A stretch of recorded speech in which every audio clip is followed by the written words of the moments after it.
I'll try to be brief, and the message will be something that will make you happy at the end. So we know that the modern age is all about data. So there are application innovation going on, and then there's a data also coming along with that. The amount of data we're talking about is huge. I mean, just to give you a perspective, the recent IDC said by 25, we'll have 175 zettabytes of data. That's going to be the organization who is going to hold it. Now think of it, just to give a perspective, if you put the Blu-ray disc and stack it, you can go 23 times from the moon to the earth. That much of data we are talking about. The biggest challenge which comes with the data is in any organization is these are the challenges. How you enable the customers to see the data. Like the insights of the customer, like insights of the data, which is more actionable insights, is something, a challenge has been there always because of the silos of data scattered all over the organizations. The other challenge is that how you are going to transform that data in a way that it can tie along with the product innovation. That has been a challenge. In any connected factory, for example, you want to also improve the productivity of the organization or improve the maintenance of that.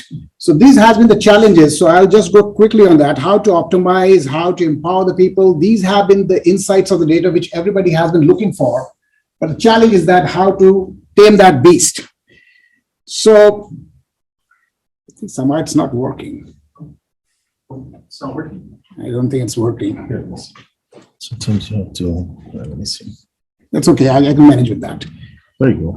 It's working now? Yeah, it's working. You advance here and then you have a light right there. All right. Okay. Yeah, it's working. All right. So as you can see that like the continuum is that like apps are innovating. Any application which is potentially like, that the curve is converging, but the data has to catch up with that. The modern applications are microservices and they are all distributed. So data has to be according to that need. You cannot have a data in one central location which can cater to all the application needs.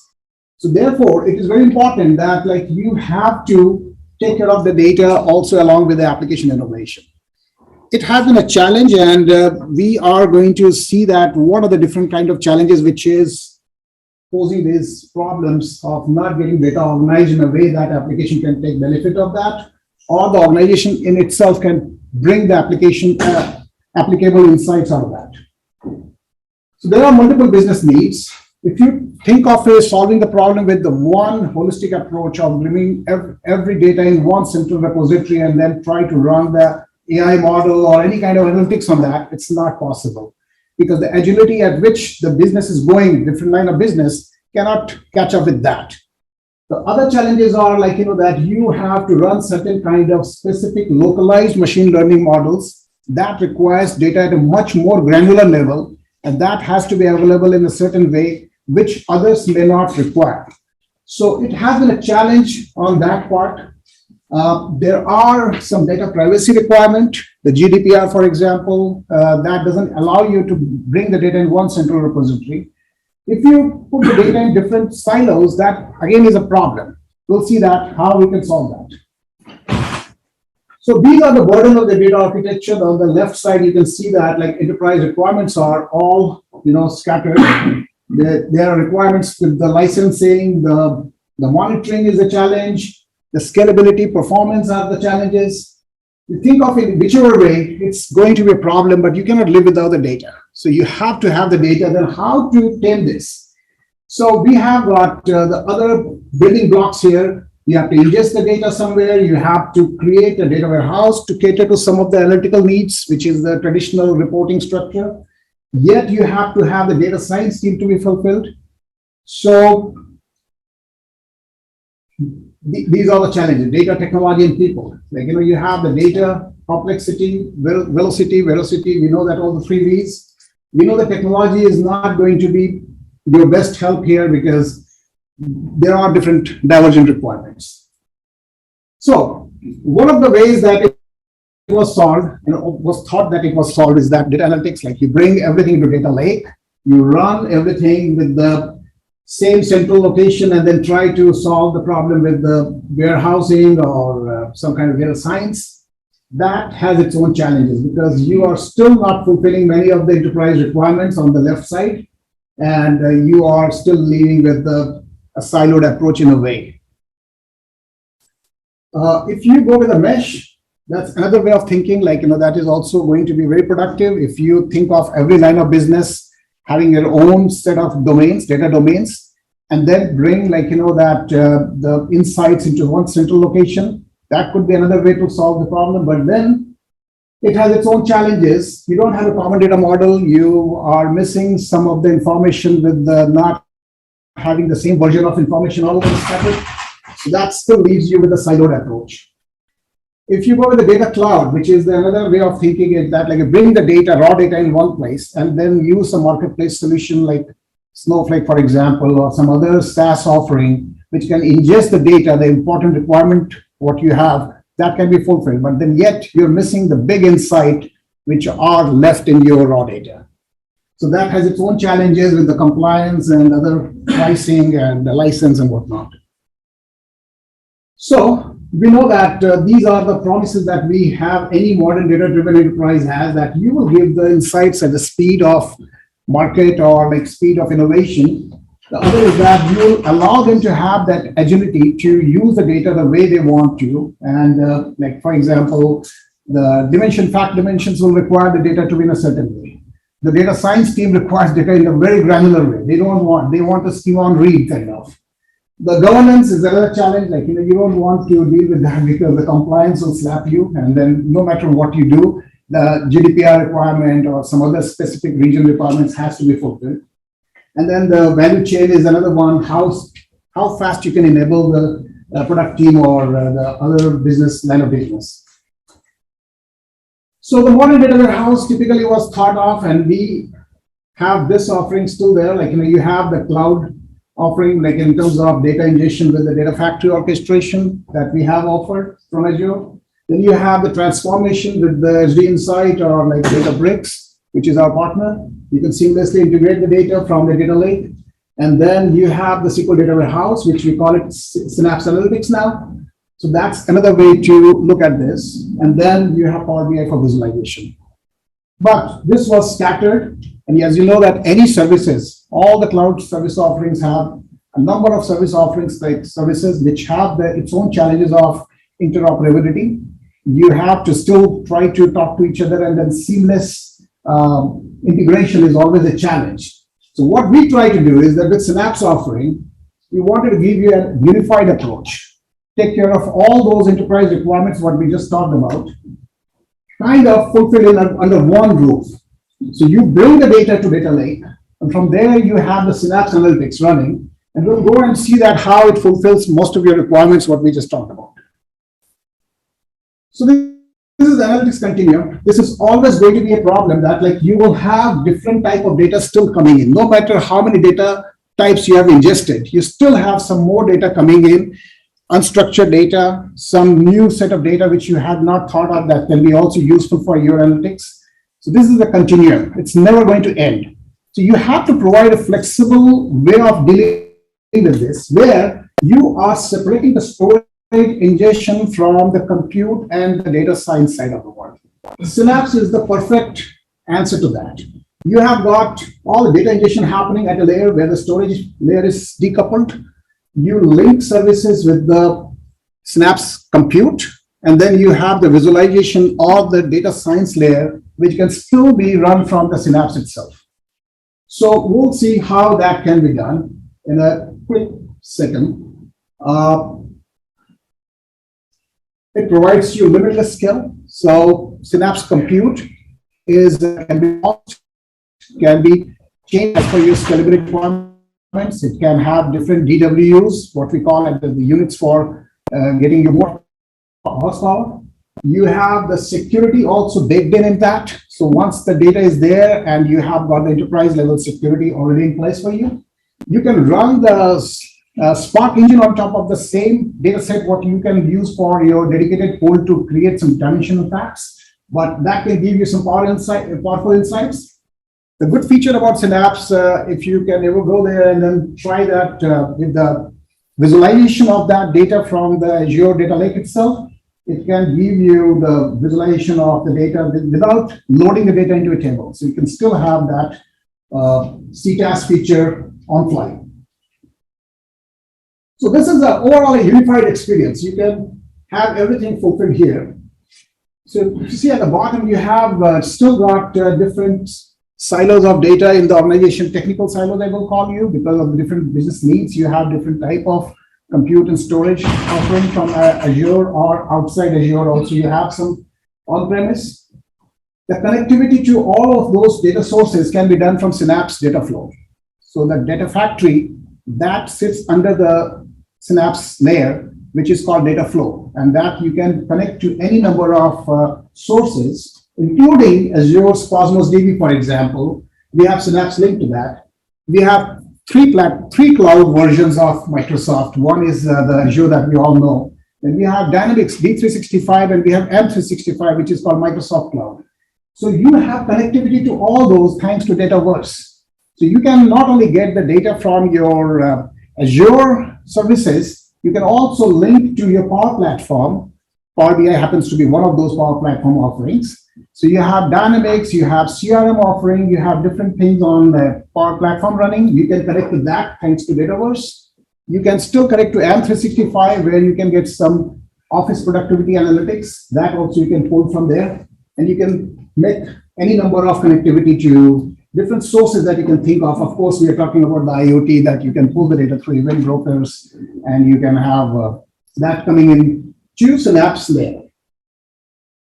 From there, what we do is that we create a common data model. 3 years back, we acquired a company called ADRM, which is one of the industry leaders, used to be industry leaders on creating the number of industry templates. We are offering that now from Synapse. We call it Synapse Database Template. That's for free. And there are about 25 that last I counted, that industry templates are all available to you. What it helps that you have pre-built entities and attributes, which are the most common standards in the industry. You can map your data to those, creating the pipelines. And that we are working on creating some seamless pipeline for you. But for now, you can create the data factory pipeline and bring it to the common data model. That semantic layer doesn't require you to bring the data movement. You can still leave the data in the Cosmos, for example, and Cosmos will do the transactional data into OLAP kind of, which can be mapped through the Synapse link, and you can read into the Synapse Analytics runtime. So you're leaving the data where it is, but yet you are able to use the insights of that at the Analytics runtime layer. And of course, we talked about that. You have the management, monitoring, security, DevOps, all those in one place for Synapse. So everything what you're doing in Synapse is all kind of overarching to these services. So these are the capabilities that any modern data-driven enterprise is looking for. That single accountability for data, the analytics agility, like how quickly you can enable the analytics to be run on that. The data governance is very important. You want the data to be controlled for different personas. Every organization have, broadly speaking, the operational side of it and the application developer kind of personas. You want to enable that using the governance model. You want to enable the people to use the data using some kind of data exchanges. Like, people want to take that data and go somewhere else and do something else, some other kind of analysis on that. You want to create an AI foundation. The dark data is all in your organization where you do not know the data existed. You want to have the ability to discover that also. And then finally, you want to integrate and collaborate, which is the more CI/CD, DevOps, project collaboration. Now, as we talked about earlier, that the architecture foundation was hard in terms of how you can enable the single sign-on, for example. So if you have different silos of data and you are trying to create the RBAC, for example, in Cosmos, for example, and then you want to have that same thing going in the Synapse or for a data science model, you will not be able to do that that seamlessly. Synapse enables you that the data lake will bring the data either by moving the data to that data lake, or you can create a Synapse link which will go and connect on your behalf. So once you define those, the single sign-on identity integration is possible. You can have the workspace created within Synapse, which will enable RBAC-backed, the access to the set of data what you're looking for. In brief, if you haven't been Sanjay, with if I us, could ask you a question. So where would the sandbox, if we were to have a sandbox somewhere to play around, where will that reside in this model? good question. So first of all, you can have multiple Synapse environments. You will have one for dev, one for test, and one for production. So that goes without saying.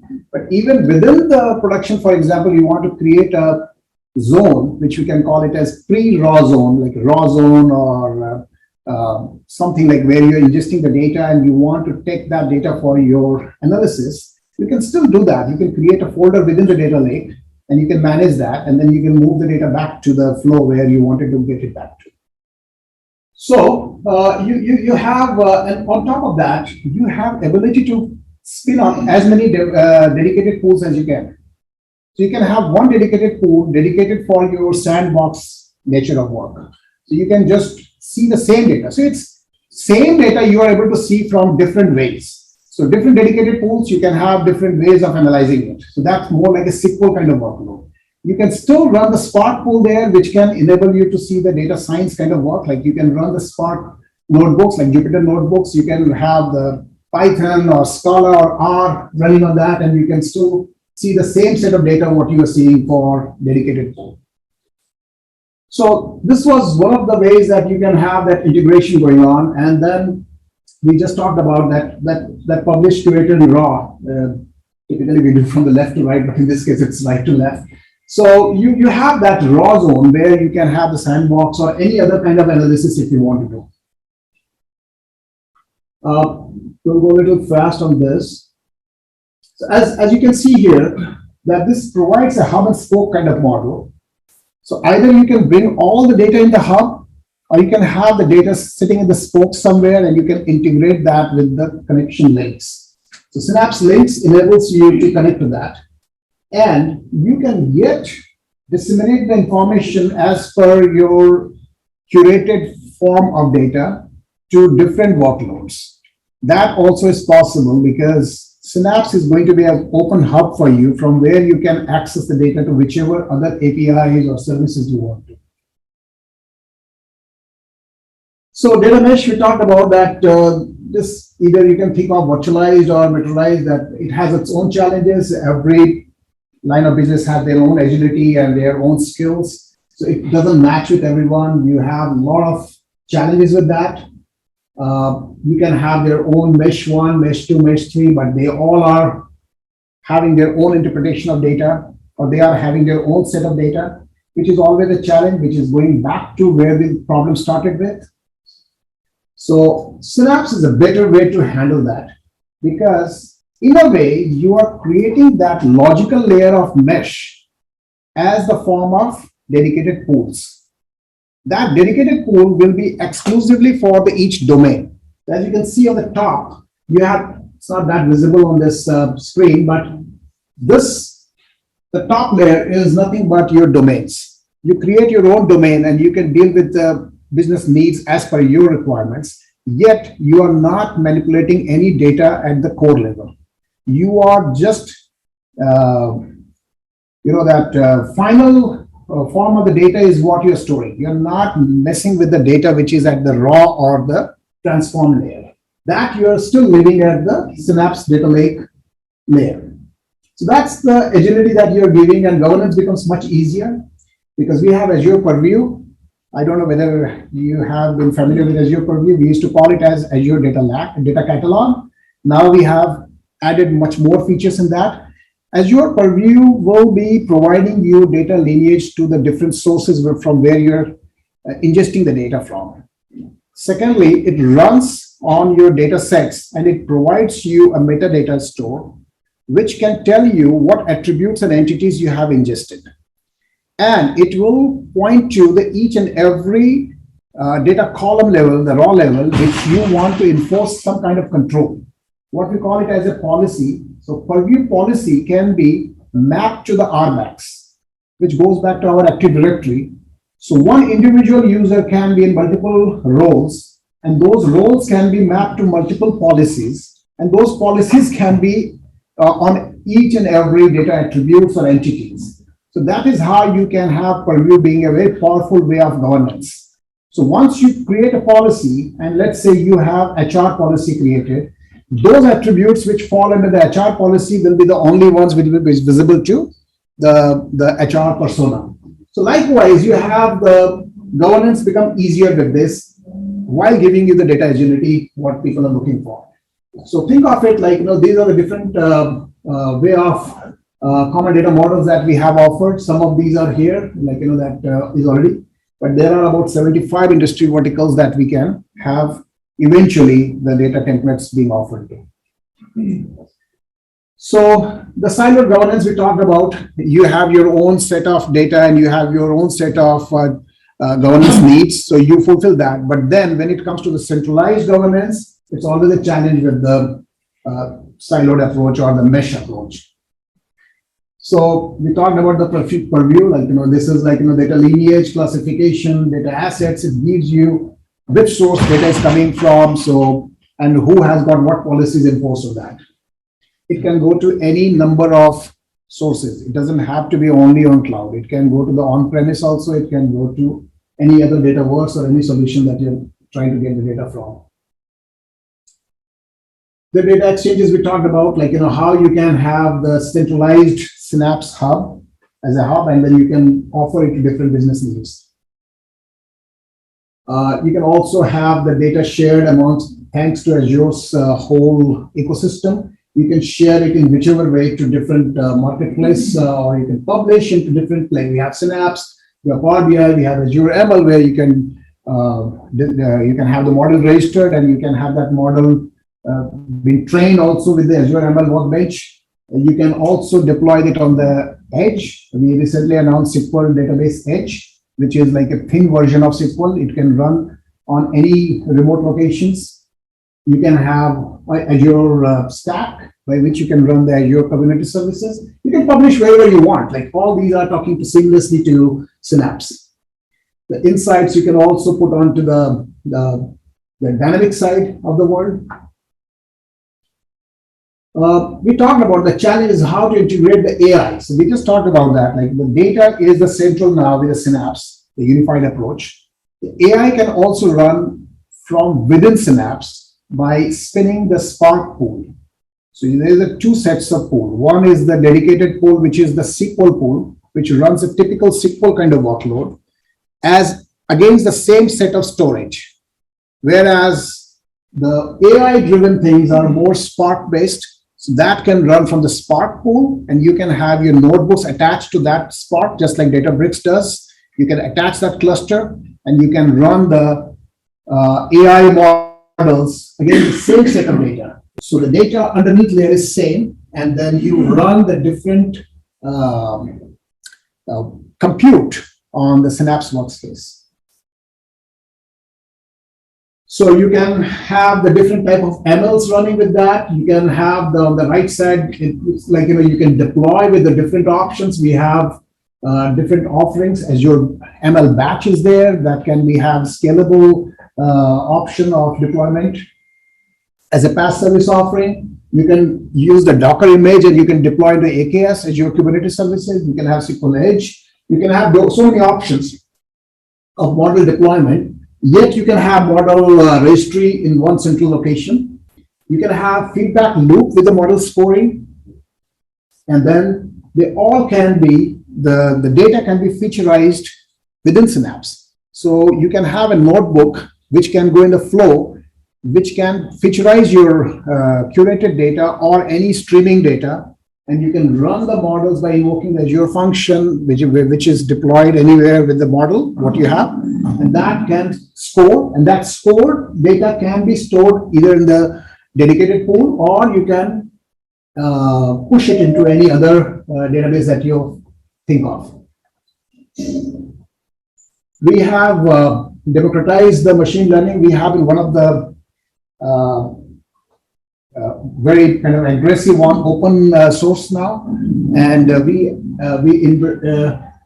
embrace any kind of options that we have available for the models and for the platform. So we have all the ecosystem supported. The dark data we talked about is, as you can see, the statistics tells you that 12% of the data is business critical, but then there are a lot of data which is hidden. We do not know what data is sitting where. The challenge had always been that unless you move the data to a central repository, you cannot analyze it. Thanks to the way that we have approached it, you can have the connectivity to any number of sources. Without moving the data, you can visualize it before you ingest the data. Synapse gives you that unified approach where you can analyze the data before you really move the data and then try making sense of it. So think of your on-premise SQL server where some data is sitting and you had no way to analyze it.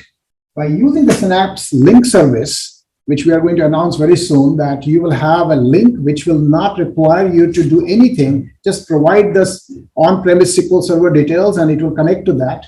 And from there, you can see any number of tables and you can visualize it in the Synapse. And you can have some hidden treasure in that data that you had never thought that was existing. So that's 65% of the data which is still undiscovered or unexplored in any organization. We are thinking that Synapse approach will help you to enable that.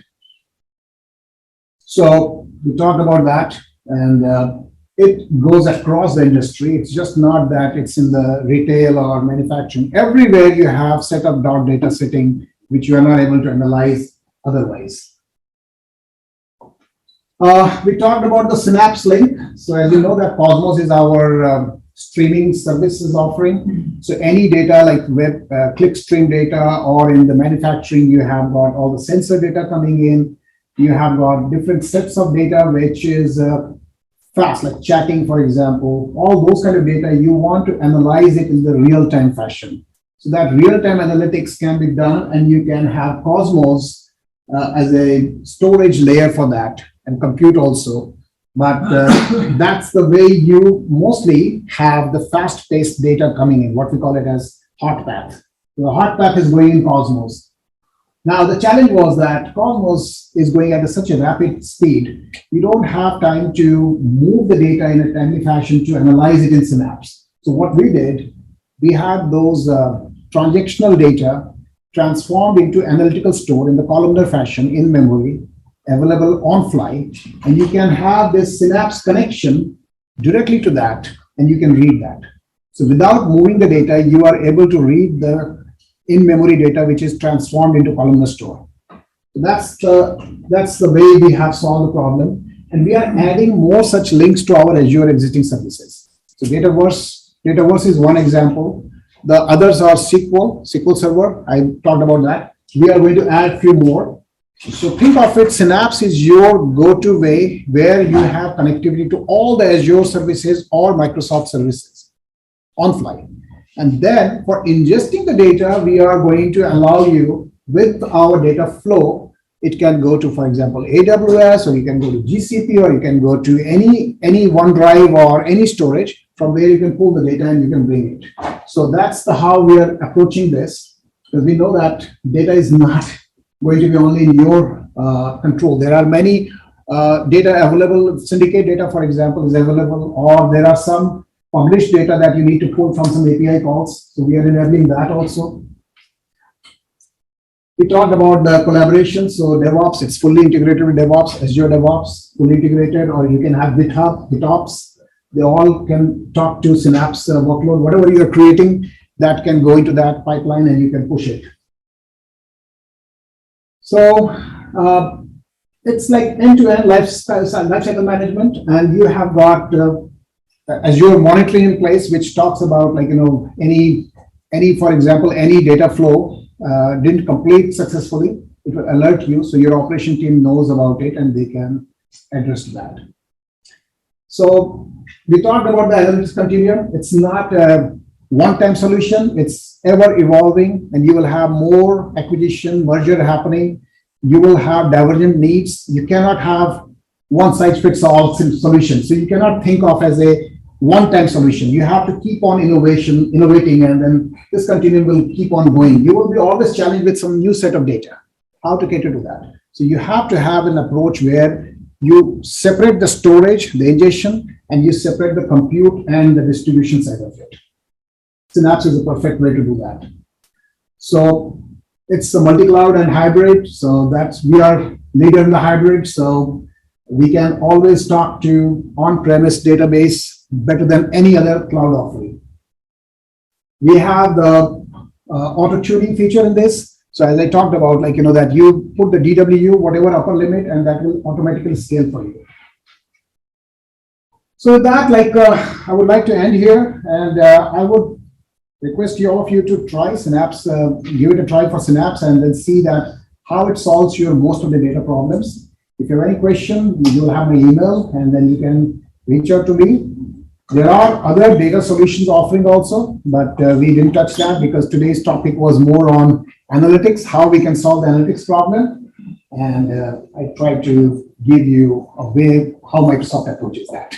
So with that, thank you so much. Nice meeting you all.